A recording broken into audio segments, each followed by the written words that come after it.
All right, everybody. Welcome back to the podcast. Welcome back to Open Road. As usual, I'm Andres, the main host. Today, we're going to do a podcast in my apartment. We've moved studios a little bit. Different story for a different day, but we're here. My guest today is going to be my cousin, Abby. Abby, how you doing? I'm good. I'm happy to see that the mantel came.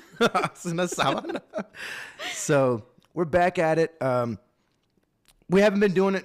Well, we've been doing it, but we haven't been showing people. So the phones, what we do is I put it on airplane mode, it goes in the box. The guests can do the same if they'd like to. I will comply. That way we lock them up and we're able to have a real conversation. Abby is no stranger to the channel. She's been here. You've come out to Sam Houston National Forest with me. We did some motorcycle trails. So thanks for being back. I appreciate you. You've been a supporter of this channel from like day one. And I'm your number one fan. I appreciate it, dude. I think before that, excuse me, I'm going to be, my sinuses are acting up or whatever, maybe, I don't know. Same, don't worry. But I knew you, but I really didn't like hang out with you till I got into the off-road scene. And then it's like, hey, like I like this stuff too, right? And I think that's when me and you made a connection. And you started coming out. We started doing more off-road stuff. We actually did a video and all that. So how does a girl get involved with off-road? Because it doesn't happen all the time, right? Right. So I think I've always been a little bit of a tomboy. Always liked being outside, getting my hands dirty, camping, hiking. And then obviously I was married into somebody who was into that. So that helped a lot because if they were doing it and I was interested, it was always, well, let me teach you how to do it and then we can do it together.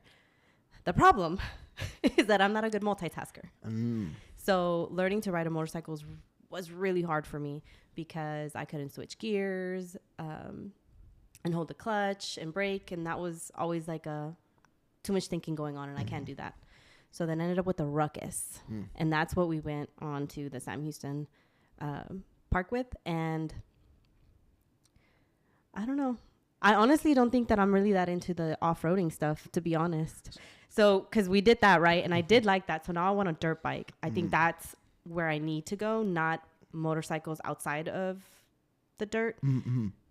But we've also done the Jeep stuff. And man, the whole time my butthole was like, I'm not okay with this. I said no rock crawling. So where have you been as far as Jeep trails or where have you gone?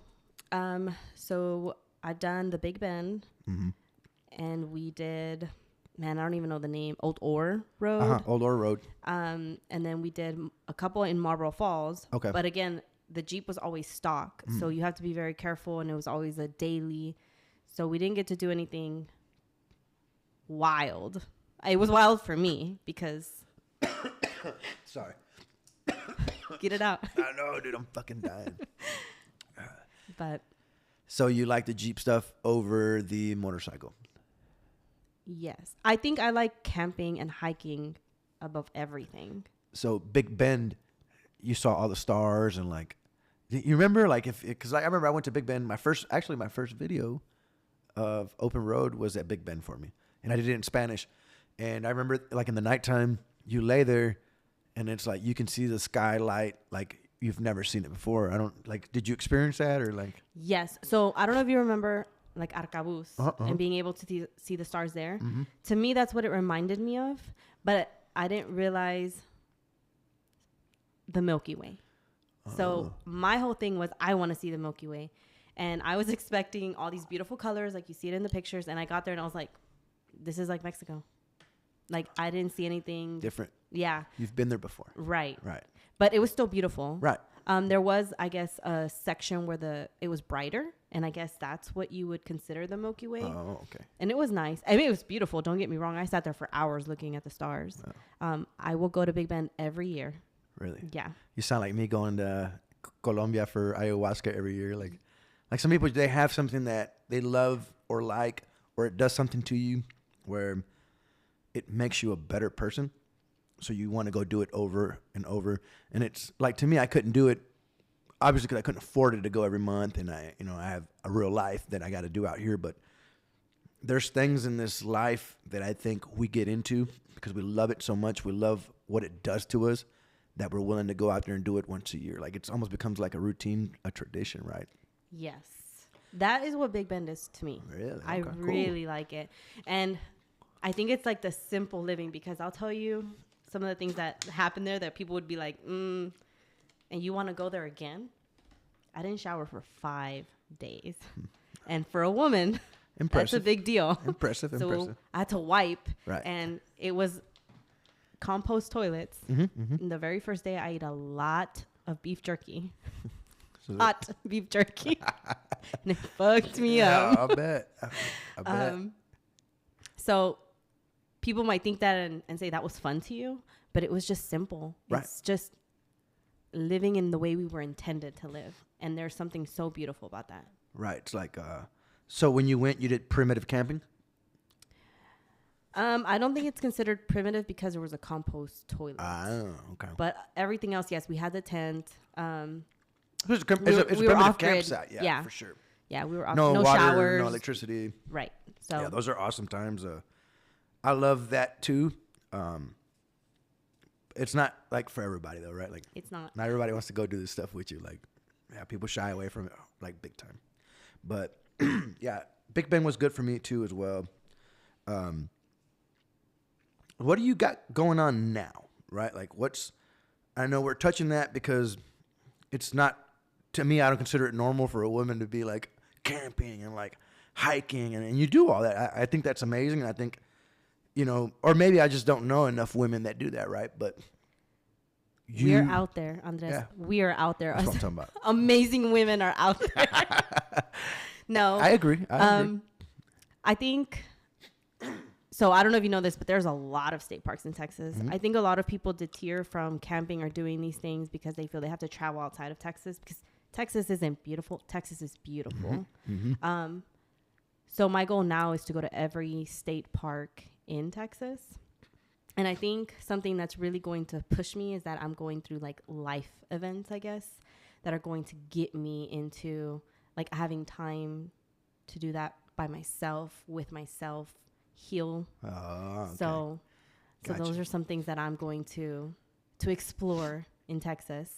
So I know that you mentioned that we just started talking again, I guess, because there's an age gap between you and I. So I'm an old man, y'all. I'm fucking old. Not that old. I'm old enough, I guess. You're still in your 30s. Right. 38. I just turned 38. Carla, when did I turn 38? Yes, 2 days ago, I turned 38. Happy birthday. Thank you. I did wish you a happy birthday. You did. I forgot. No, you did. No, I don't. Birthdays, like, to guys, like, my birthday, I just want to chill, right? Like, it's not a big deal for me. I think birthdays are a big deal for women, not for men. No, and I think we've had this conversation before, because we also have said we are kindred spirits. That's so right. We think alike. So what is that? And then I can't remember the exact definition. Jamie! No, because she'll start fucking up the cameras. No. I think it's really just people who are on the same wavelength, like same thought process, feelings, way of being type. And I feel we're very like that, which is why we connect so quickly after so many years of not really talking. I'm dying over here. So, like, I don't like flowers. Don't fucking give me flowers. You're like Miley Cyrus. You can buy yourself flowers. I can, and I fucking hate flowers. Yeah, I see flowers, and I'm like, allergies. Right. Get them away from me. Get me a Jeep. Get her a Jeep, guys. That's what she wants is a Jeep, not flowers. Camping equipment. Ooh. Backpacks. That's right. Flashlights. Right. Knives. Damn. I need a gun. So, it's funny you talk about you're going to be doing the Texas State Parks. Like, you want to hit them all. So I'm doing this thing where I'm trying to get all my Jeep badges, right? Yes. So far, I only got 3. And I need to get back on it, but it's expensive to go do these things, right? It's very expensive. You need sponsors. Right. Show some toes. If there's a millionaire woman out there that wants to sponsor me. Kidding. Bad joke, right? No, but hey, there is one. Hey, baby, like, I'm single, right? Like, so we can work this thing out. Anyway, so that's what I want to do, right? Like on that. And it's a journey, right? So you set these journeys up for yourself. I think that's kind of where you're headed is your own spiritual awakening. Yes. Now, what do you think brought you to here?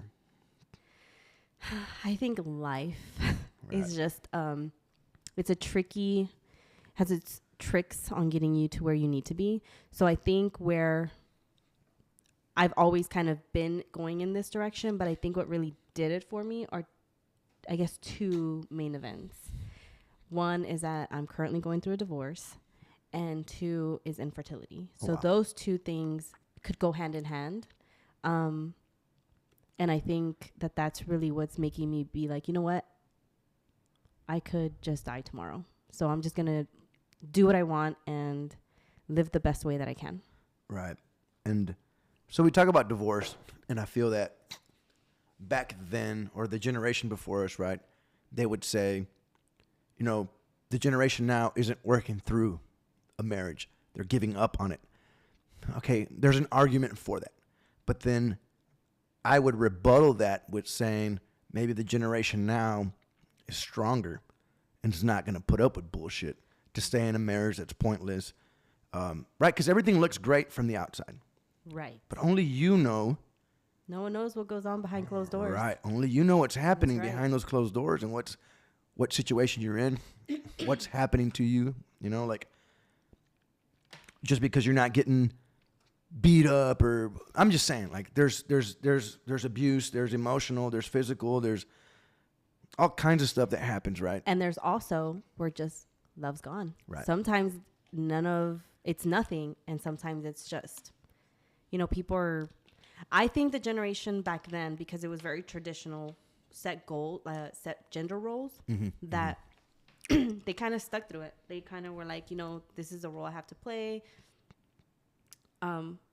I think there was a lot of like pressure from families to stay together, whereas now we're just more liberal about everything, and it's both women and men who don't want to like work on it. They're just like social media. Right. Man, social media I feel has a huge impact on that, because now it's very easy to say, you know what, you're not really cutting it for me, so I'm gonna go and just find that attention elsewhere because I can get it that easily.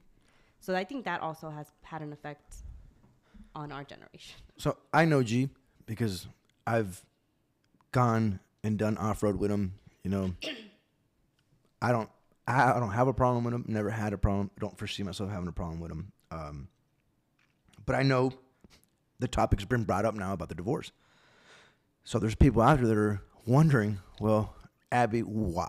Why are you getting it? Now, you don't have to answer that, and we don't have to get into super crazy details because that's not what it is about unless you want to. But it's kind of like you open that can of worms already. That's right. And then it's like, you know, the viewers. The family, you know, like, what's happening? Yeah. Like, why, Abby? Like, what happened, right? You know, and we can give that information out without putting anybody down, because that's not what we're going to do. Right. Like, I know you. I know the type of family you were raised in, the person you are. That's not you. But if you're okay to share that, because this is kind of like, hey, I'll share it once and it's done. No more. No. Right. Like, I know everyone's wondering. Right. I think because, you know, it's still very fresh, so I don't think I'm ready to really open up about it. Mm-hmm. I think what I feel comfortable saying is we were very young when we got together. I was 19 and he was 21. I don't regret it. Right. I think everything that we went through was meant to happen to get me to where I am now. I feel like everything, and I feel like that for everyone, right? Mm-hmm. Like people have kids during marriage and then it doesn't work out. And then that's how it works. That doesn't mean it's what's meant to stay together. It's just, it was meant to happen, and now it's like a chapter of your life, and now you continue on to the next story. Right. It was my choice. I do want to point that out. It is my choice. And I wish him the best. I think that for me, it was just a chapter in my life that I didn't want to continue anymore. And I think because we got together so young, and we're talking 13 years together, so it's going to catch people by surprise. I actually told a family member that I had something to tell them, and their first response was, "You're pregnant." I can only imagine who you told. I kind of already I know who this was, right? Yeah. So, and then it was like, no, the other end, like it's over, it's done. But and I think infertility had something to do with it, because as a woman, there's so many things that go through your mind when you're dealing with that. And I think that was a tipping point for me. So there are other things that contributed to us not working out. But I think the tipping point for me to finally pull the trigger and say, no, I think I need out, was the infertility. So was it an infertility issue with you or him, or did y'all actually go somewhere? Because I got a friend that's in Corpus Christi, good guy of mine, I went to the Marine Corps with him, and I think him and his wife were having an infertility issue. But it seemed like it wasn't her, because she already had kids, so he was dealing and struggling with that. And they went and saw a doctor, and they had twins after that, right? So there is help for it, but was it like medically diagnosed, or is it something that, like, man, we've just been trying and nothing, and it's a touchy subject, and I get that, like not a lot of people like talking about that. It's very touchy. It's real intimate, We've been together again. We were together for a really long time. So since we got married, it was always like, when are you going to have kids? And when are you going to have kids? And for me, I was young. I was working on my career. I wanted to travel. So it was never a thought. I was like, when I hit my 30s, I'll try. I'm not in a rush to get into it. I also felt like we had issues that at the time, I'm like, nah, I really don't want to commit. I have a commitment issue. And to me, you're married, and yes, you have a commitment in that sense, but that commitment can be broken. Kids, that's a lifelong commitment. Exactly. So I was always not ready to really, because of the issues we were going through, to really say, yeah, I'm ready to have kids. But then I turned 30, and I'm like, I'm old. If I'm going to have kids, I need to start. Mm-hmm. And I've been with him for this long. I know he'll be a good dad. So I'm like, okay, let's move forward. Mm-hmm. And then it didn't happen I want to say we tried for a year. And then about the year time, your doctor starts to say, okay, well, let's see what's going on. And what I did was, they did a couple of tests, and they confirmed that I have PCOS, which is like the most common form of infertility, which is PCOS, polycystic, I don't know, cysts in your ovaries, pretty much. Mm-hmm. So when I got off birth control, man, my body changed. Really? I gained 20 pounds within a month. Wow. Which was insane. Haven't been able to take it off. Broke out in pimples. I started getting random like hairs, like random one on or your two back? hairs. No, not on my back. No, please God, no. Like on my face. On your chin? Yeah, it was fucking weird. Oh wow. Yeah, so controlling all of that was insane, because I'm like, what do? I broke out with acne. I've never had acne. I've always had really nice skin. I've always had my skin's always been good. So that it was like a hardcore depression for me, where and you don't and then people are constantly asking you, ya tienes 30? Right. ¿Cuándo vas a tener huercos? And I'm like, oh, well, I'm trying. Right, because I practice. It's hard, because there's couples like in our family that, and I don't know why they're not having kids, right? But I see it, right? Like I'm like, well, they have kids, one, they may not want them. Two, they can't have them, right? Right. But I know it's a hard subject. And I will say I tried treatments where I could end up with twins or triplets. Wow. And it wasn't happening. And I did 3 to 4 rounds of this process, and nothing was happening. Then he got checked. He's all good. The doctor was like, you have PCOS, but there's no reason for you not to get pregnant. And so I remember going through the process and praying and saying, you know what, God, if he's meant to be, because I was already struggling. I was struggling with our relationship. I didn't know what to do. I felt disconnected. And I kept praying, if he's the one for me, let me get pregnant, because then that'll be my sign. Right. And if he's not, then, give me the strength to let him go. Something that crosses, and I don't know if it's just me, it may be other women as well, but one of the things that I would tell him, controversial, so you might have a different opinion because you're a man, was I can't give you kids, so maybe you should go and try and have kids with someone else. And that was always an issue with him because it's like, no, I want the kids with you. But it's one of those things, like, you don't want to hold somebody back, especially if they want kids. So, and he wanted kids. I don't know if he wanted, like, I think he does or did, but he was okay if he didn't. But at the same time, was he okay if he didn't because of me, right? That's what he was telling me to comfort me. It's one of those things I'll never know. I'm fine never knowing. I hope that if he does want kids, that he has them. But that's something that crossed my mind during going through this, because I don't want to hold somebody back for what they want. No, it shows a lot of strength that you could talk about it, you know, and I'll throw you something that.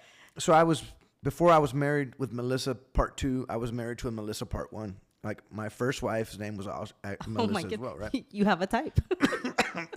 Apparently, right? And, you know, both of them, like, they're good, man. Like, you know, I see them, hey, whatever, you know, like, I have no ill will intent on any of that as well. But so I thought I couldn't have kids with my first one, right? And same thing, you know, I was like, well, she's had a kid, you know, I'm the one that can't. And we would try, and then I'd never had a kid. And then one thing led to another, frustration, the relationship just fucking went. It's hard on a relationship. Right?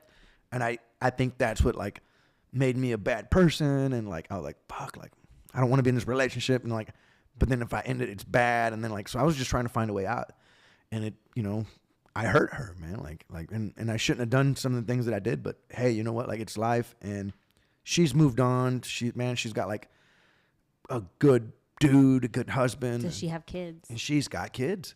Ain't it crazy? Right. Like, so you know, maybe we were just not for each other, and that's okay. Like, she's like, so her older daughter is already, I think, in college, like 18 plus. Oh, wow. And she's got little ones because, you know, she's a friend on Facebook. Like, I got no problem with that. Right. Like, so she's got 2 beautiful girls, you know, like, she's with a good dude. Like, her life is fucking good. And I mean, you know, just like you said, you know, like, you know, if he finds somebody, you know, like, yeah, that's what I want for him. Yeah, that's good for you type deal. Yeah, good for you. And yeah. And I also feel like I'm very headstrong.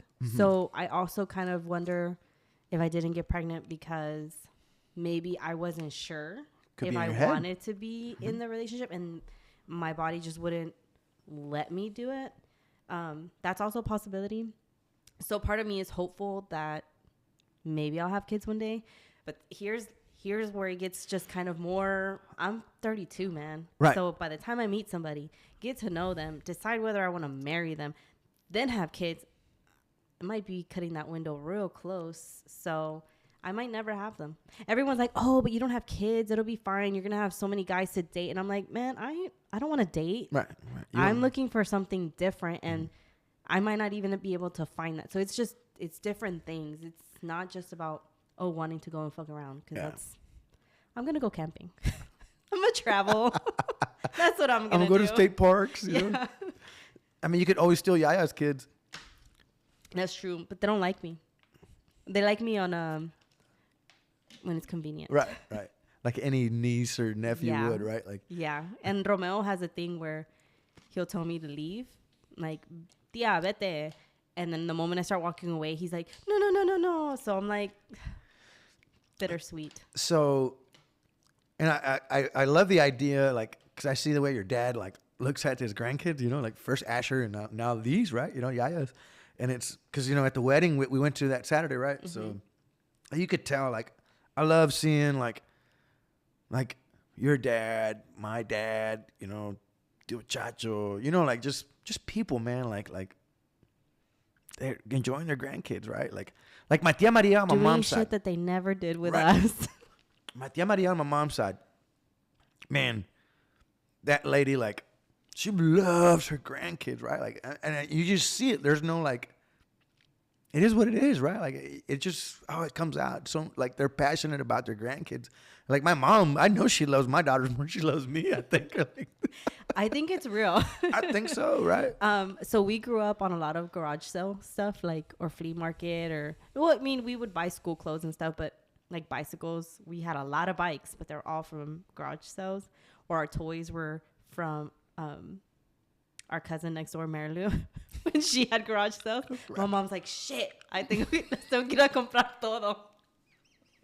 So, that's how we grew up. That's how we had toys. Yep. And now my dad's like, no le compres nada de un garage sale. We're going to the store. Wow. So he buys them like full price So, items. so how, Marilu's older than you? She is. Maybe like 2 years. Really? 2 or 3 years, yeah. Man, I put you guys like almost, wow. I mean, I'm old. Because it's me and then Carlos, Melly, and Marilu. We're all 1 year apart from each other. So she's 3 years. How old is Melly? 35. She'll be 35 this year. Damn. Yeah. Okay, so she's 3 years, right? Yeah, less than me. I remember Melly. Melly's like Carla. Like, I got in Priscilla, right? Like, so Priscilla's on my mom's side, right? Like, those are like I consider my sisters, right? Like, but Carla and Melly, like, Melly's her own little deal. Watch out. Carla has control of what you're doing right now. Don't erase this shit. Be careful what you say. Right. So Carla's my Jamie for today because my Jamie's gone. He's working in Montana. Poor him. Oh. And he'll be back hopefully next month, and he'll take over. Is he taking guests? What do you mean? Because in like Montana State? Mm-hmm. He's working. Like, not for the podcast. Like, he's doing his, he's in the refineries or wherever he's at. Oh. But like I'm assuming that he probably has like a room versus a whole house. Oh, yeah. That we can go crash. In Montana? In Montana. No. I could take a tent. No, I'm not going to Montana. That's cold right now, I think. Yeah. He was showing me pictures of snow and stuff, right? So, yeah. No, not going to Montana. But, I mean, we could. We can go be a farmer. They don't have any Jeep stuff over there? I think they do. They probably have one trail because of Montana. Yeah. But It's more like horseback riding. so if you do get a Jeep, what kind of Jeep are you going to get? I would like to get a 2-door Wrangler. Like just something small that I can lift. A TJ? Yes, I don't know what they're called, but yeah. Okay, yeah. Like a 2-door Wrangler, I think from like 98 to about 2004, they're TJs. And they're 2-door, like they are animals. Like I want something simple like not the hard covers. Like I just want to be able to pull it off and go to the beach or go camping on a random Tuesday. Yeah, put that thing on 35s and just, you don't need to have like a super crazy lift. Like I got 35s on, I got a 5.5-inch Rubicon lift on my Jeep Cherokee with 35s on it. And it gets the job done. It gets it done, yeah. I mean, I'm not going to be crazy. I'm a little chicken. Maybe if I ever meet someone who's like, that's what they like to do, maybe. But I mean, the chances are slim. But you could drive it for me. Right. We say, hey, let's not take the Cherokee this time. Right. But that's what it's about, though. You take it. You go. Like, it's, you know, like. Fuck it up. There's going to be my second car. Exactly. Like, I wouldn't recommend having a daily driver as your Jeep crawler or trail ride. Like, I will not be crawling. I will not be crawling. So my buddy Juan, have you met Juan? On YouTube? No. Yeah. He's been on YouTube. Yeah. He's been on there. When I went jeeping with him. Mm-hmm. So he's all about it. Like, I think he's been jeeping for about 15 years now. Oh, wow. And his Jeep's like, he's got it. Yeah, he's got it all. Like, he'll do crazy stuff, and I'm just like, yeah, I'm not doing that. My fears are rolling over. All right. Like when you went to Colorado and you're like, yeah, you need to go. And then I see the video of the car tumbling. No. Yeah. There's people, man, like, it's dangerous, and I can see, like, why he loves it so much. I don't live that lifestyle no more. Like, I got kids, you know, like Yeah. It's an adrenaline rush. Oh, yeah. But I like to feel safe during my, like, I'm not going to die. Mm-hmm. Yeah. I mean, you might. Yeah. I'm thinking about it. Like, I guess I could always get bit by a snake. Right. You could get camping. Shot at fucking Walmart. I could get lost hiking. You could die hiking, yeah. Yeah. But you won't. Nah, I'm too much of a badass. I'm just kidding. I'm just kidding. No, I'm kidding, I mean, guys. No, she's a badass. I've seen her hiking, and yeah, she's a badass. She also carries guns. She's crazy. Anyways, so, yeah. What else you got going on in your life? I mean, I think we've touched some hard subjects, but let's get into what you got for like your future. Like, what are you looking forward to, dude? Like, Like now that you're in like a whole new life, right? Like it's different. So how's the dating world? I mean, have you gone and dated? I'm not even like fully divorced yet. There's no dating. I straight up feel like I'm Yaya's husband. Like that's what I feel like. We have a routine of how like who gets what kid to put them in the car. Wow. Yeah, it's like I have my role in that relationship. So have you gotten closer with her? Yes, I feel we've always been really close. But I think that because I'm opening up more, which I've always been very closed off, like nobody knows my business. So now that I'm starting to open up and she kind of knows a little bit more of why I think a certain way, act a certain way, it's made us real close in that we'll call each other for everything. She'll call me in the middle of the night. I'll call her. I'll show up at her house.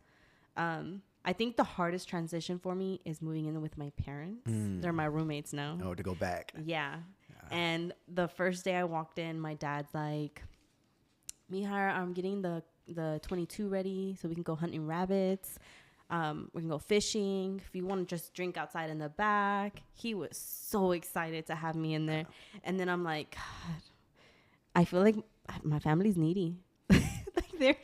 I feel like Yaya and my dad will fight for me on like things to do. And I'm like, guys, I can see it. Yeah, I can see I'm an introvert. I like to be by myself. So the fact that they require so much, I love you guys. Just FYI, I love you. But I like to be by myself. Right. So that's probably been the hardest. My mom's pretty chill. Yeah. She kind of, but my Yaya and my dad. Yeah, you resemble a lot your mom. Like every time I talk to your mom, she's just the sweetest. Like just, ¿cómo estás, mijo? You know, Puro like, amor. Right. You know, we talk about anything. You know, whatever. And your dad's more like, you know, like get the fuck out of my face. Right. He's just, which is good. You know, like, and Yaya's like that. Yeah. Like they're more aggressive, outgoing, aggressive. Yeah. They're very much the outgoing. Oh, so I have an alias. Oh shit! I don't know if you've ever heard my dad has an alias because his name's so hard to pronounce that he goes by different names. I know you heard. That's why you're laughing. I don't know anything. Okay, well then neither do I. But it was an ongoing joke, so I started going by an alias. Oh my God, it runs in the family. But now I'm not gonna tell you. No. Hey, you opened that can of worms, right? I get it. You don't have to. So you can also refer to me on your YouTube channel as Anna. Anna, oh my God, I've heard it all now, right? Like, I can't believe I'm telling you this on air. But that's cool, right? Like, so this is what it's about. So we can go our whole life and not know each other, right? Like, that's superficial bullshit that we never talk. So even you coming on now, this opens you up to everybody now, because now they know fucking Abby, right? Like, or Anna, which one? Or Anna, right? Like, I'm done with you, dude. Like, I don't even know how to title this thing anymore. Like, Anna, Abby, I've like switched over. And Abby, like, I don't even know. You'll never know. But I think it's cool, right? Like, so even me, like, I'm opening up. Like, people want to know what's going on with me. Like, hey, I was married too, right? Like, who is Andres? Right. Who is this open road character? Like, who is this guy? Like, and I have a story too, just like everybody else. My story is going to come one day. Again, like you said, I'm not, I don't want to get into details, and because no matter what, like, I still have some sort of love for that person, and you can relate, right? It's like, I may not be in love with that person, but at one time I was, right? Right. And there's love. You want, and in your case, you have kids with them, so you want the best for them because their life will affect your children. Right, exactly. Like, I want what's best for her as well. I'll give her respect that she deserves as a mom. That's something that I will never take from her. I will never undermine her mom authority, right? Like, and I feel like I co-parent with her very well. Like, and I'll say it, and I've said it before, like, we're not friends. We're not best friends. We're not even friends, right? Like, but for the girls, we will talk. Right. And that's healthy. Mm-hmm. You need that. The girls need that. Right. They need it. So I do it for them, like, because I'm kind of like, if I'm not with you, like, I don't have chick friends. Like, I don't, like, it doesn't work out for me that way. Like, because they want you? Is that what you're saying? No, it's got nothing to do with that. But I'm a man, right? So if I have a female friend, right? Because I'm not attracted to guys, right? Like Right. obviously, right? Like, but if I got a friend and I think she's hot, right? I can't just, hey, how are you? Like, no, I can't do that. I can't do that to the girl. Like, I can't simp out that way and be like, how are you? I hope you're doing okay. How's your day? Like, Tell me about your problem. right? No.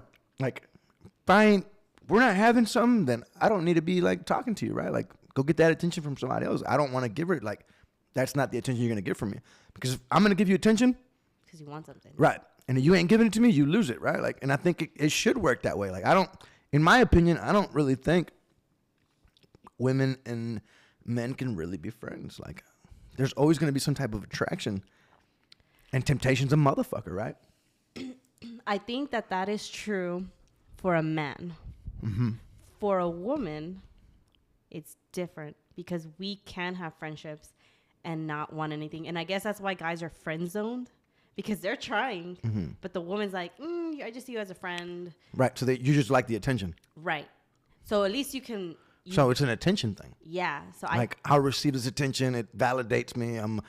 Oh, look at me. But right? what if you know this person since you were little? I mean, that's all different. I have 2 friends that I've known my entire life, and I don't see them that way. So one of them I've known, I think, since pre-K. Oh, wow. And she's a female? Yeah, and a really good friend of mine. Her name's Lila. I grew up with this girl. Like, her mom and my mom, they're cool. Like, I still talk to her mom, right? Like, we still message on Facebook, whatever. I don't see her that way. Another good friend of mine is Lupita.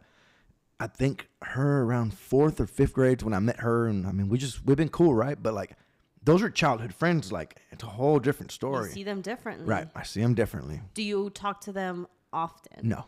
And I think that's the difference. Because I feel like that's how I am, like, with my like guy friends that I feel I've been friends for a long time. I can probably go years without talking, and then we talk a real good 1 hour session, catch up, and it's like, I'll talk to you in the next couple years. And that's how I am. Like, if I know, like, she's in a committed relationship, hey, cordial, real professional, because one's a realtor, so sometimes I need her as a realtor, right?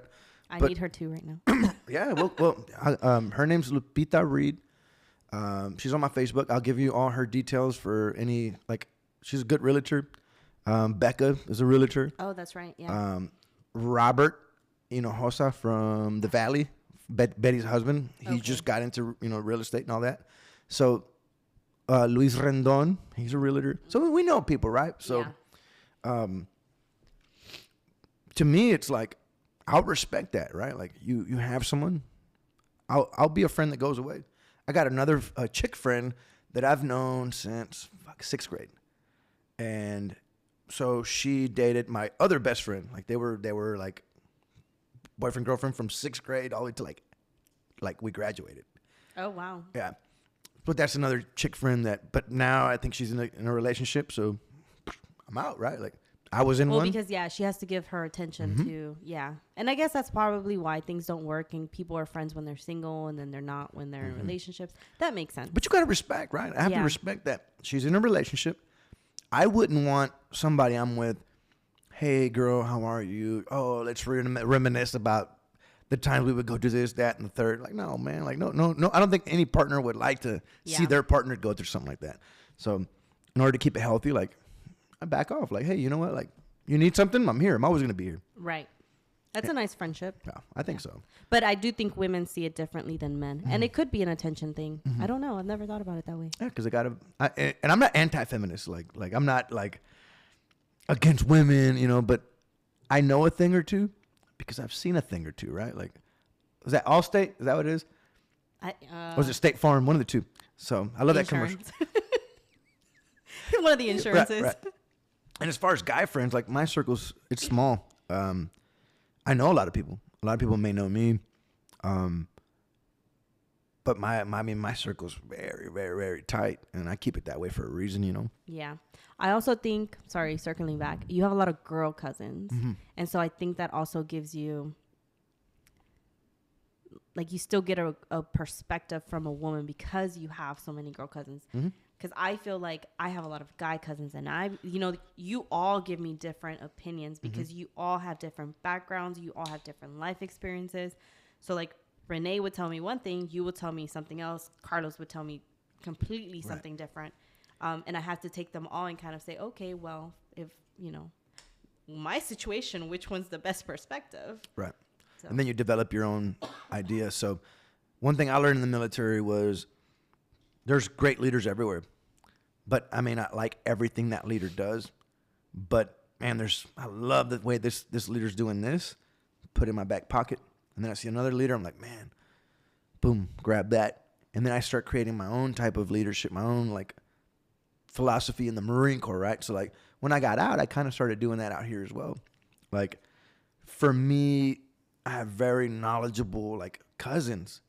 Like, you know who has the most game as far as, like, dudes out there that probably no one, like, would even think of? That can pull girls? I mean, just, like, game in life. That just, they win because, like, their mindset. Ooh. I want to guess. Give me a guess. Out of our cousins or family or deals or whatever. I want to say Nuno, but I feel like I'm wrong. Nuno's good. He's good. But I was thinking Huicho. Oh, okay. He's got... I was thinking cousins. Okay. Right. He's an uncle, but he's like the... And I tell him this all the fucking time. I'm like, dude, you're like the youngest, oldest person I know, right? Like, yeah. But he's just got so much, like, life game, the way he, like, conducts himself. And I like watching that, He knows half the world. He fucking knows everybody. Right? Yeah. And I'm not saying that about... There's other great cousins and uncles, like... But he stands out to me the way he, like... Because I spent the weekend with him at the wedding in the valley, right? At Alex's house. Mm-hmm. Alex and Linda's. And it's fun to see him talk.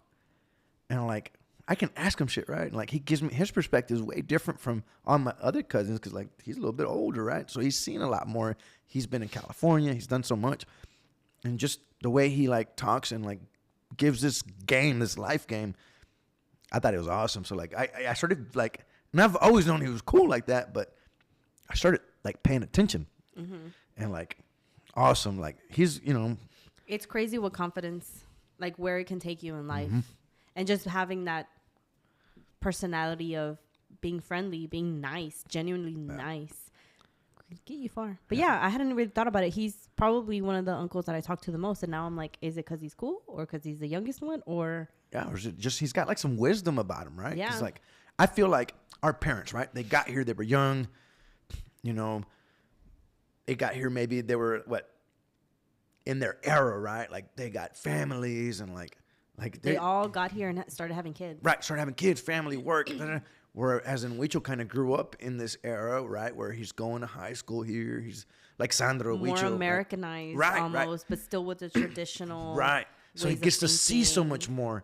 And then, you know, he was single for a bit, you know, like, and you would just see him like, man, you know, like he's always well dressed, right? Like he's not flashy, but he's well dressed all the time, mm-hmm. right? Nice pair of boots. And you right? know, like, he's all of the nieces and nephews, he's given them the esclavas mm-hmm.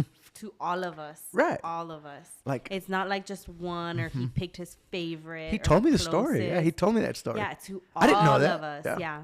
It's like I want him on the podcast. Like he's coming. Like we're gonna drag his ass here. Like he's coming, right? But yeah, he's one of those dudes where, and our family has greats, man. Like I mean, well, because I think our family has all kinds of characters, right? Because we have, like, I feel your dad and my dad were really close when they were young, mm-hmm. and they were more on the wild side. Like, they were the wild ones, mm-hmm. where... My dad? Nah. Your dad? Nah. Mm-mm. They're saints.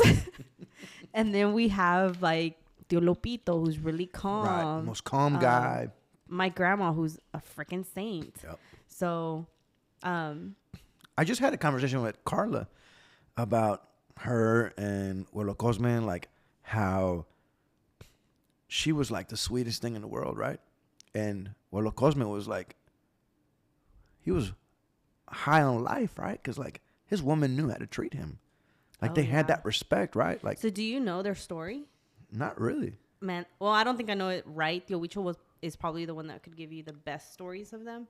But they met, because I think they're 5 years apart, and I think he met her when she was 15 and he was 20, and I could be wrong on the exact age groups, but he met her, and I think within a very small period of time, like days or weeks, he asked for her hand, and she knew that if she turned him down, that she could never date him again.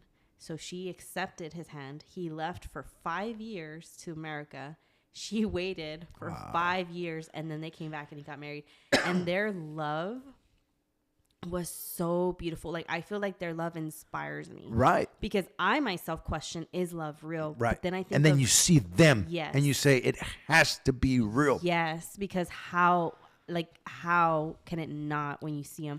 I remember when she had cancer, and, you know, we were small, and we were sitting around in the area, and she was trying to sleep, and we were laughing because we were kids. And he came out and he's like, ya, cállense los hocico, que tu abuela está tratando de dormir. And like, just the love that he had to take care of her it's beautiful. Right. So. Right. But, you know, Anuelo was a short dude, but I tell you what, he was the biggest fucking man you ever met. I asked her, right. I'm like, abuela, was grandpa like dad? Because, you know, my dad is strong character. Mm-hmm. And I just don't see my like, he had to get it from somewhere, and I know he didn't get it from my grandma. So she's like, pues era bueno conmigo, and I'm like, oh, I guess that's what counts. But that's that. They were traditional, right? Like, yeah. And when I think of a couple, there was another couple, man, La Abuela Carolina and Abuelo Ventura.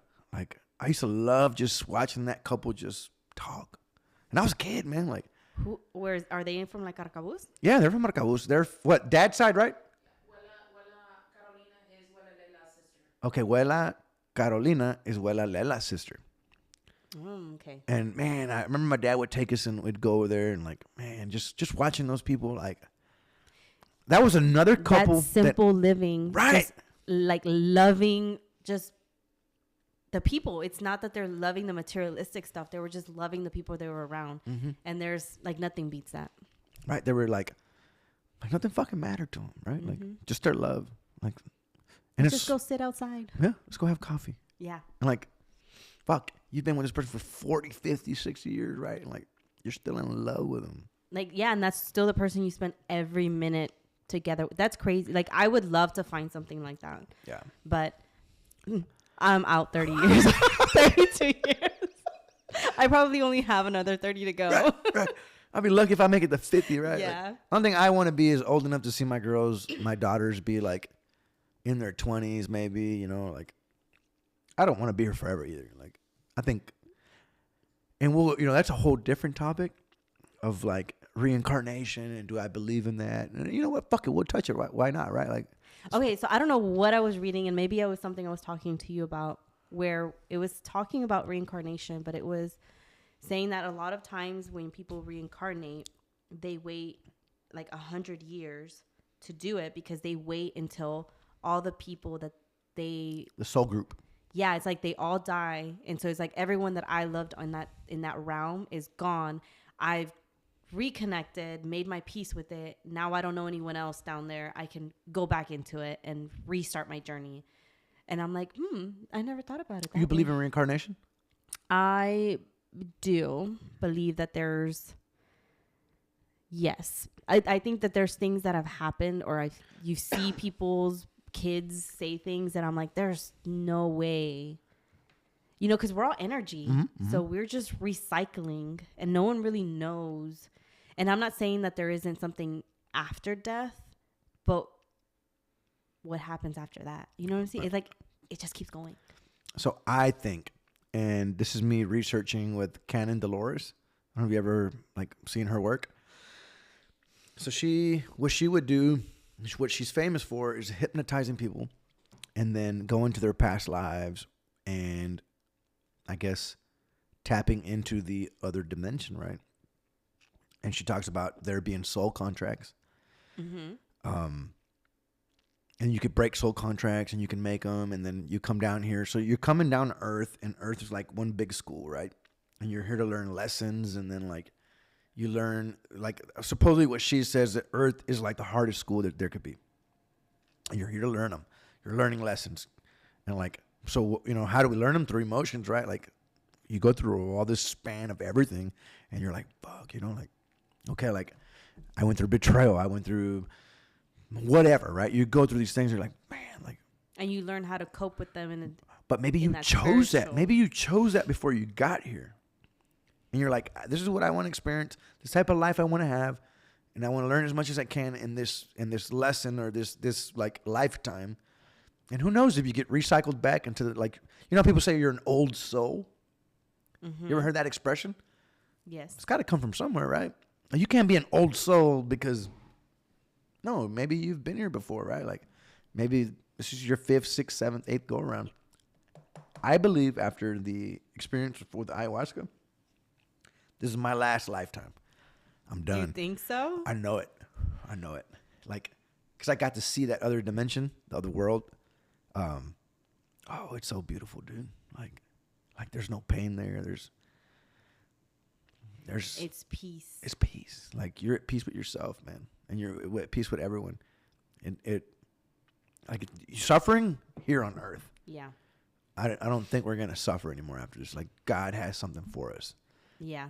And I think I was able to see, like, not so much a glimpse, like, because I was actually in it for a couple of hours, and I was like, wow, this is it. Like, and one thing that stuck out with me the most, it wasn't a new place for me.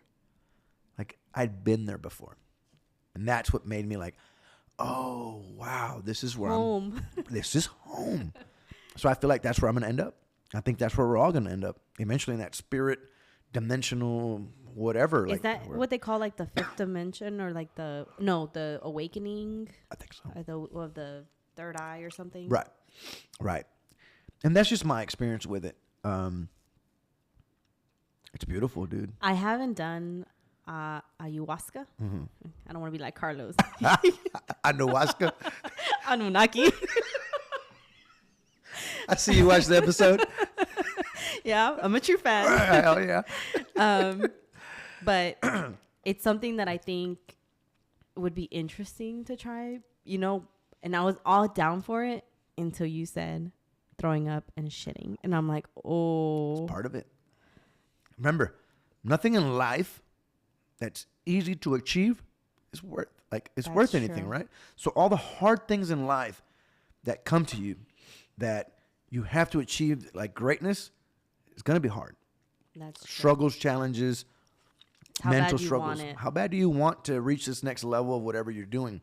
So I feel like when someone wants to take the ayahuasca, they want to level up spiritually, right? Mm-hmm.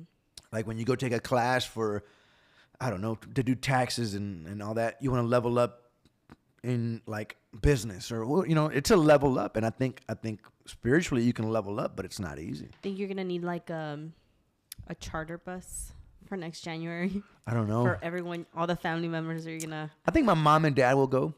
And I wanted to do them at the end of this year, but then I just thought like, okay, you know what? Like I'm already have a little like budget for them. I want to take them in January with me. And it's open to whoever wants to come out with me, man. Like, I think it's amazing, dude. Can you take smaller doses? Like, I know you said you take one tea and then you take a second. But can you, like, just take half? So there's people that microdose on it. I would be interested in the microdosing. Because I already feel like I live up in space. Right, I would tell you this. Get the full effect first and then microdose. Like mushrooms, same thing. Have you tried mushrooms? I have not. So mushrooms are different from, because mushrooms are psilocybin, whereas in the ayahuasca is DMT based. And people that think about, oh no, DMT, you smoke it. You can smoke it, but you can also take it as a drink. And it's like it's two like plants that come together and they extract the DMT out of it. They make this little like cafecito or whatever it is, right? You drink that shit and like, I like coffee. Oh, you ain't gonna like this one. I like coffee. You ever tasted dirt? Like this is what this tastes like. Yeah, I feel like I won't touch too much on it because I know you've talked about it already, and then everyone kind of asks you about it. Mm-hmm. It's just one of those things that maybe. I feel like I'm such a good girl, like I've never done any of.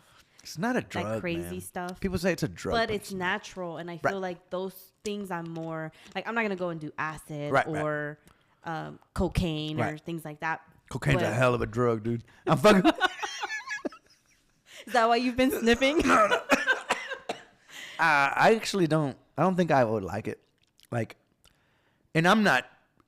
Like, I couldn't do ayahuasca every day either, right? Like, that's to me, perfect would be once a year because it's a hard fucking thing to do. It's a healing process, right? It's part of healing, dude. Yeah, and I think that there are things that I need to heal from, like life experiences, and I think it would help me with. Mm-hmm. But I'm also, I have some heavy demons, and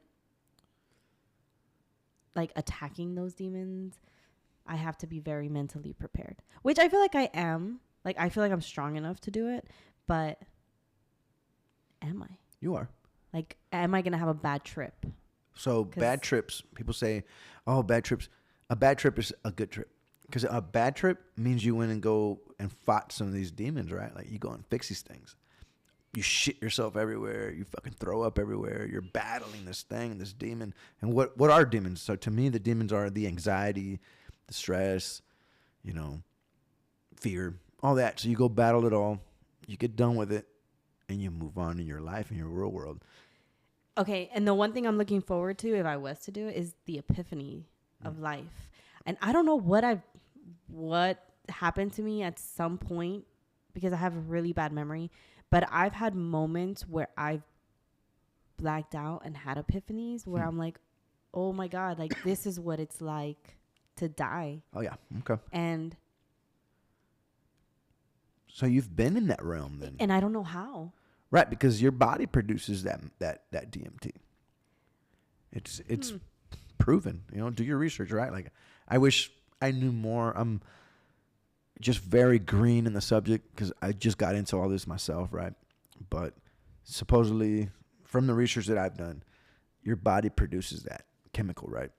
And then, so they say that when you die, it floods your brain and your pineal gland with this DMT, and it helps you cross over.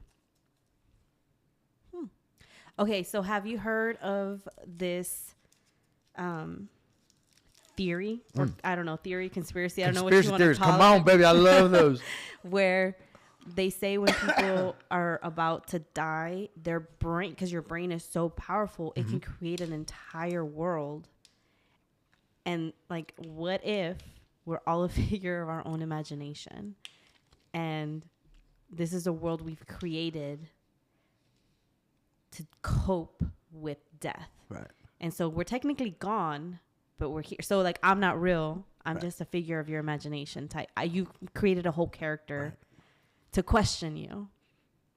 Now, like, there's stories where people get into accidents and they hit their head and they're knocked out for, I don't know, hours. And in their head, they have a whole life, and then they snap out of it and they're freaking out. They're like, hey, where's my wife? Where are my kids? And it never happened. Yeah. And like, your brain can do that. I think it's possible. But then I kind of feel like that goes into the multiverse. Oh man. Right. Because so yeah, I think it's possible. I really do. And then you got to think this way, right? Like, so like, sometimes I go into these deep thoughts where I'm like, so what religion is right? Like, is Buddhist right? Or all the other ones, right? They all have different, like, they all kind of flow.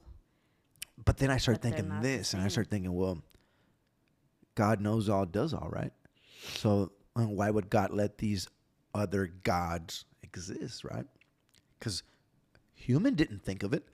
Think of it this way. That thought's in the air. Any thought you can think of, you didn't think of it. You grabbed that thought and you brought it back down, and you're thinking it now. I don't know if I'm losing you. So you didn't create it. It's already been created. Something happened that made me think it.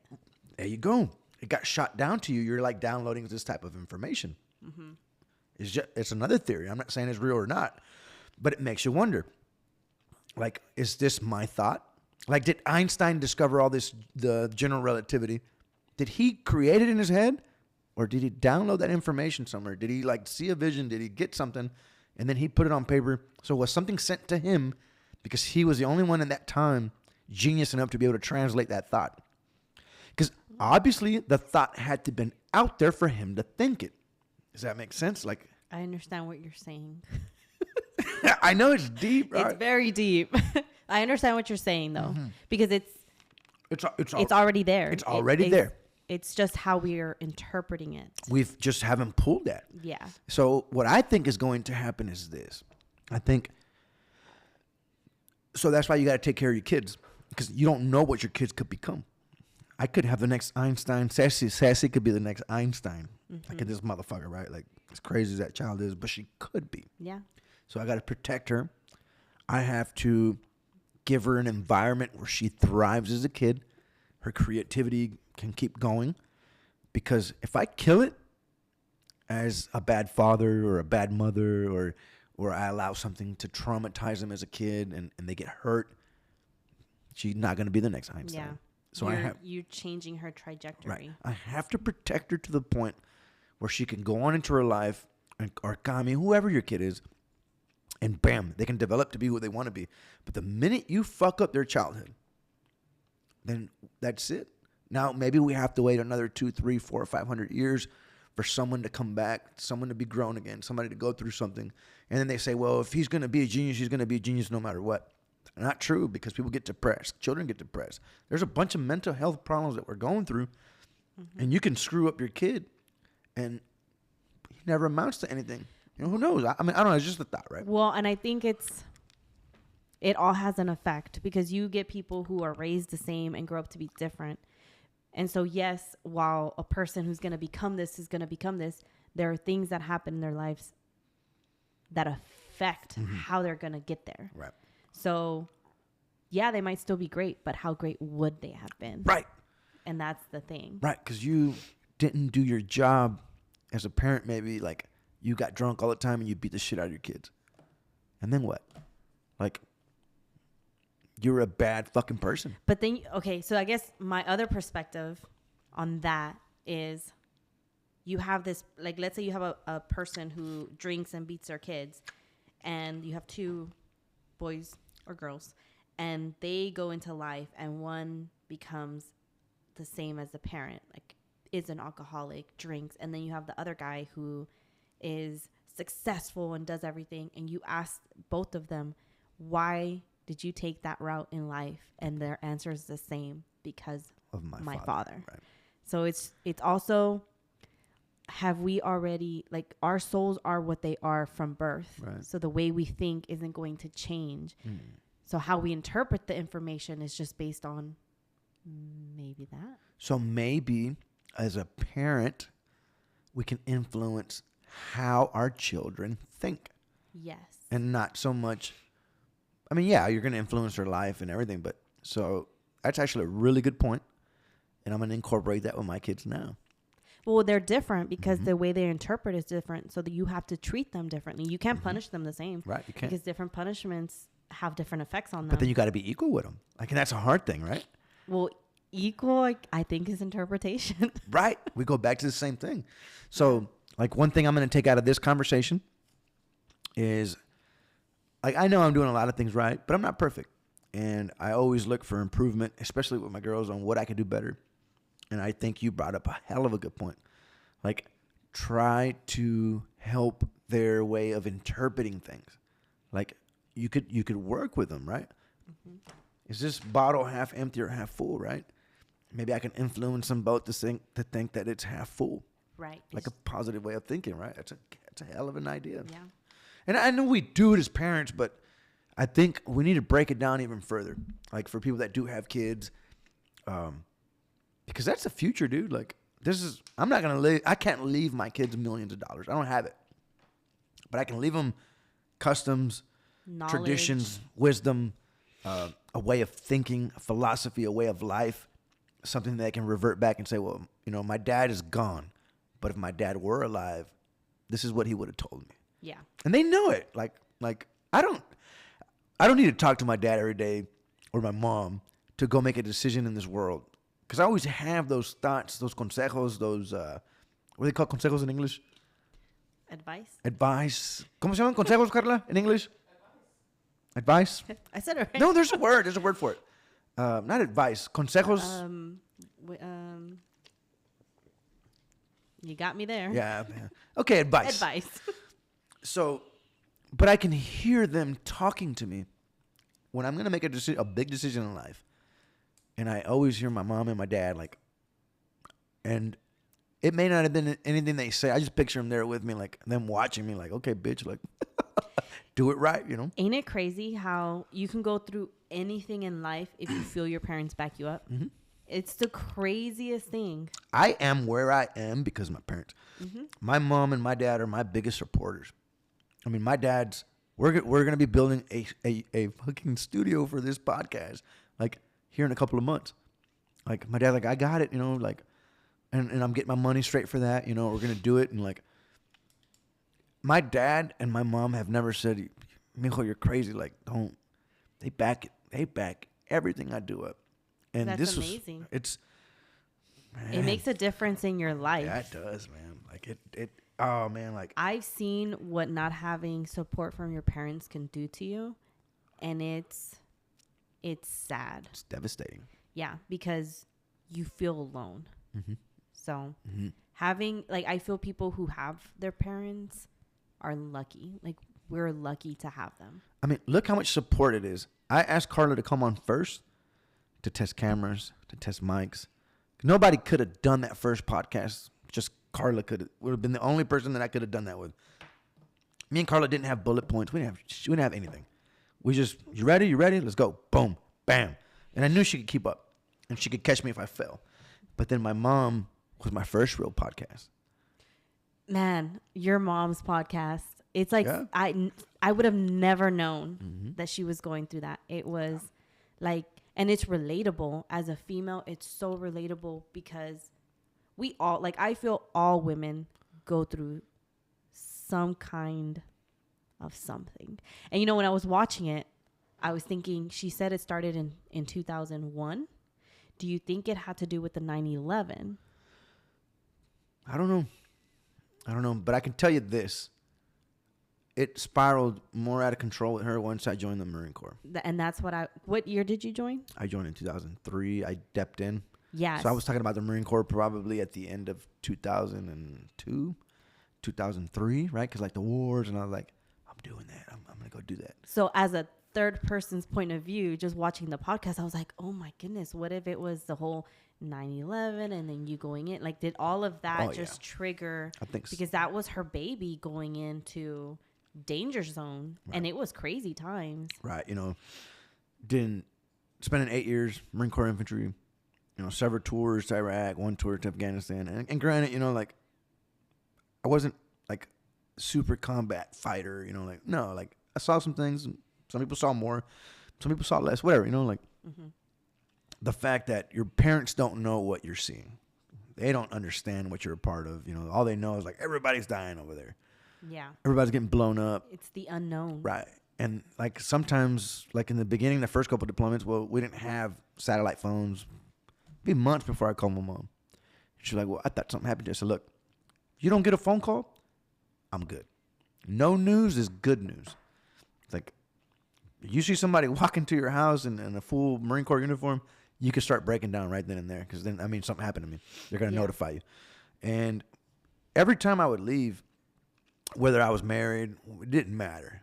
Like, my parents would always drop me off at the airport. And I'd always give them both a hug. And, like, I would turn around and I would go and I would hear them crying. And I'd be crying, but I knew I couldn't turn back because then, like, I just couldn't. Yeah. And I would just tell them, I'll be back in a few months. Don't worry about me. I got it. And, like, I had to, like, assure them that I was real. And I think it gave them some sort of comfort in me telling them, don't worry about it. I'll be back. Not a big deal. And I would just, the minute I turn around, I would hear my mom just fucking lose it, right? And I'm like, fuck, I'm losing it too. But I never would look back the 5 times I did it. And off I went, man. And then I'd come back. It's tough, man. It's way harder for a parent. I think and we for a thank mom you for and a your dad. service. I don't even worry about it, dude. Like, that shit was fun. Like, I'm around nothing but good dudes, good leaders. I became a leader after a while. Like, it shaped me who I am today as far as life. Don't regret any of that. That's amazing. I loved it. You know, like, yeah, man, it's a part of you. It's, right. It's something that was meant to happen to you. Yeah. So I do have a question, because for your viewers, they might not know this, but growing up, your house was a party house. I remember like Evans always had parties and the cars were everywhere and it was different sections. So I don't remember if it was for your graduation or your going away party, but I remember people were hitting piñatas and there was condoms, liquor bottles coming out of that. Which one was that? Or am I completely missing? That was me coming home from boot camp, no? No, that was when you came back from one of your deployments. Oh, so one of my tours, I guess I came back. I can't remember now. But I remember like the party. Like it was over like 150 people, I want to say. It was a lot of people. For somebody's front yard with the whole like fucking group playing and like it was nuts. It was crazy. It was I was young. Yeah, it was good times. Because I remember y'all had your group of cousins and then we had like the younger group. So we were in like a whole nother corner. They were the young corner. Doing our own thing. But I do remember the condoms and then us trying to steal the liquor bottles. Those were good times. Good times. Fuck, that was what, 2004, 5, 6, 7? I mean, those were the deployment times, right? So, yeah, man, we had good parties, man. Like, my dad was real big into the parties and like, but I could see like my mom would take a toll, like cleaning and like cooking and getting all the shit ready, food prepared. You know, like it's a mess, I'm sure, but those were such good times, man. Like good memories. Right. So I lost a lot of time with family to go do that stuff. You know, so to me it was real big when I got home to enjoy those moments. So I don't know if you know this, but I had a 72-hour drink-a-thon. I did not know this. So. And this is where I feel like why did we not get closer sooner? Right.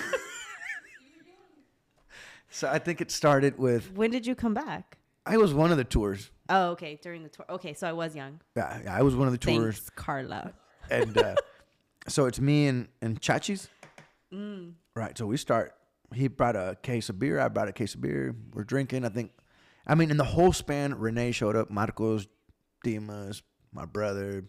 People were just, cousins would come in, they'd spend a couple hours with us, and they would leave, and another group would show up. And like, and me and Chachi was just looking at each other like, "Were you good? I'm good. Okay, we're good. Like we went 72 hours straight Budweiser, drinking Budweiser. Like, oh man, I couldn't. I was like in a mini coma, like, because I think started like, I want to say like a Thursday, and we didn't stop till like Sunday night or something like that. Oh wow, it was bad.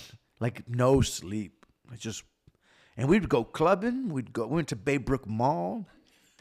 I mean, we were retarded, you know. Like, I don't see how I didn't go to jail. How I didn't go kill somebody. Like, oh, it was so bad. This is before the Uber. Like, so you were driving. Yeah, idiots, you know. Like, and I don't condone that. Like, but you were a different version of yourself. Right. You were going through something. But it was like my outlet, you know. Yeah. And it was like, this is what I got. Like, it was the cards you were dealt. Yeah, but it was bad decisions, straight up. We all have them. Yeah, should have never done that. And what if I would have killed somebody, or killed a family, or killed kids, or so that's. I live with that now, and thank God, But you can't dwell on it. Right. It happened. It's done. You have to move forward. So now I think like, Friday night comes along, Saturday night comes along. I'm gonna be driving out there with my kids. I start thinking about the younger me, and I'm like, fuck, like I need to like. Because they're out there still. Right, they're out there still. Mm-hmm. So I need to be home, or I need to be moving, like. Yeah, like you nothing good happens after midnight, right? Like on the streets, nothing good's gonna happen after midnight on the streets anywhere. So that's definitely something there. But I feel like this thing has gone on like a lot. What, Carla? What time we at? 1:13. Ooh, oh, we did all right. Yeah, like I thought it was gonna be like a quick 30-minute. Nah, man, like, short and sweet. And for other people that are watching, like now that you've been on this podcast, what can you tell them? Like, is it nervous? Like, now I feel like we've just been talking normal now. Like, yeah, we've been talking pretty normal. I think that I lose my train of thought, and then I just start rambling on some other shit that you didn't even ask me. Right. But that's what a podcast kind of does, right? And then we'll come back in, like it's all still within the bulletins. Come back in, Abby. Right. But that's what makes it fun, right? Like, yeah, we get to see your brain, how it works. People get to see mine. Like yeah, I think that I was a little nervous because I I don't feel like I'm good at speech. I feel like Shut I'm up. not good at speech at all. Right. You're pretty good, I think. Like, I've had to learn, Right. but it's helping me get more comfortable, so that's nice. I think that you're a very good host. Thank you. You Thank talked to me for a good 30 minutes before we started. We did a little bloopers. You took my phone away, which is nice. I like that. It was optional. Don't make it an option. Be Right. like, That's true. if you want to be part of this podcast, That's put it in right. the box. You know what? You bring up a good point. I would hate to have to be on a phone and we're talking, and it happens in the real world all the time, right? Because you could just, let me Google it real quick. And someone's just talking, and you're just like, and then you lose the magic. Yeah. So And I'm not a multitasker, as I've mentioned. So you are asking me, like, what's a kindred spirit? And I'm looking it up, and So Right. it wouldn't work. yeah, I think So, it's a good thing. I feel like we touched some good stuff. And like you said, so you would recommend somebody to come on this podcast. I would, yeah. Right. Even if you think you don't have anything, because I came in like, I don't have anything interesting. I'm 8 to 5, boring life. I don't feel like I'm interesting at all. And you pulled things out of me. Right. You got something out of me. Right. And I mean, we can all, it's learning, dude. Like, I think we're all touching topics. I don't know how I got selected to be the guy from the family to do it, but it's cool. I love it. Like I love learning about you guys, and I love sharing your guys' story with everyone. And I feel like everybody wants to do that anyways, right? Like, Everybody wants to be heard. right. Everybody wants to be heard. This is our voice. So at least for our family, we have this. And if anybody else wants to join it, we have close friends, whatever. It doesn't just stop at our family. And I don't need to be a super big YouTuber. Like, that's not the goal. Right. You're just doing what makes you happy. Right. And if it brings you money along the way or success, then so be it. So be it. If one day that Yeah. goes that route, but that's not what I'm looking for. Like, these connections, the stories, like, my kids will see this one day, right? Or who knows, you'll have kids one day and they'll see it. Or, like, you never know, right? Like, You never know. we don't know how much longer we have on here. And I think that you've always been, I'm not going to say the crazy one, but you were like more on the wilder side doing For sure, the yeah. Marine stuff. And because no one else is military, I believe. It was, you're the wild one in the family who's like out there, doing something different. Adventures and Yeah.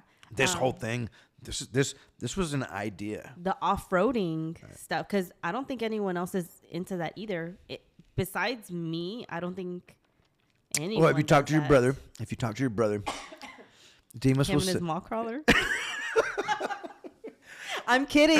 We're kidding, Demas. We love you. Big hugs, baby. Big hugs. They're into it, right? Like him, Sergio, and all Yeah, that. he's getting more into it. I've always knew about it through my buddy Juan, right? So like I knew I wanted to do it. I didn't have the fucking money, right? Like, so, everything came at its time. But yeah, I'm into the adventure stuff. But now I see you're into it as well, right? So I think that's cool, man. Like, I think that connection was like, damn, like, Abby likes to do this stuff, right? Like, Yeah, I feel like I'm like a man in a girl body. no, don't look at it that way. I think you're an adventurous woman. Yeah. That's a free spirit, right? Because nothing says the adventure's for a man only, right? That's true. So keep that in mind. It's not a man thing. Now, do we see more guys in it? Yeah, we see it. Yeah, so here's something that I'm not a feminist. I do believe in gender roles, but then I do have some feminist thoughts. Obviously, I'm independent. I want to stay independent. But I feel like I'm going to have that. That's going to be a learning curve for me, because I feel going camping and doing all that stuff, we have gender roles. Like, my job was the food. We had things that I took care of and that he took care of as a male and as a female. And I respect that, because I think that's how it works. We're equal, but we have to do our own things for it to work.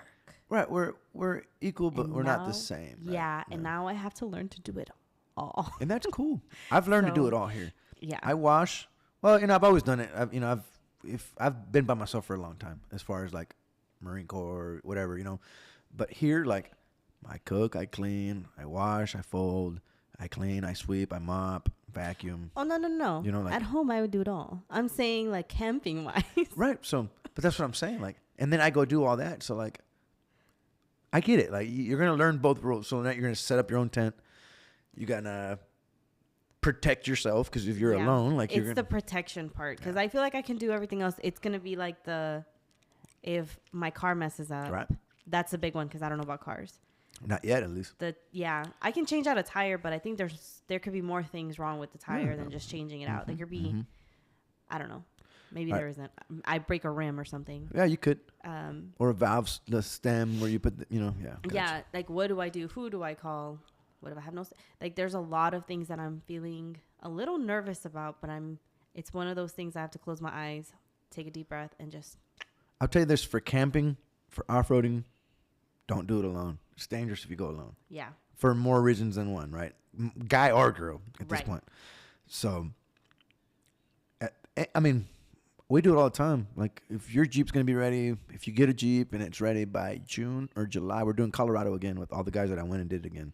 Okay. I probably won't have a Jeep till like You next could be a passenger. year, but I will ride along. Yeah, we're going to ride shotgun. That'd be cool. I mean, you're into it, right? Like, I mean, Yeah, I like doing that stuff.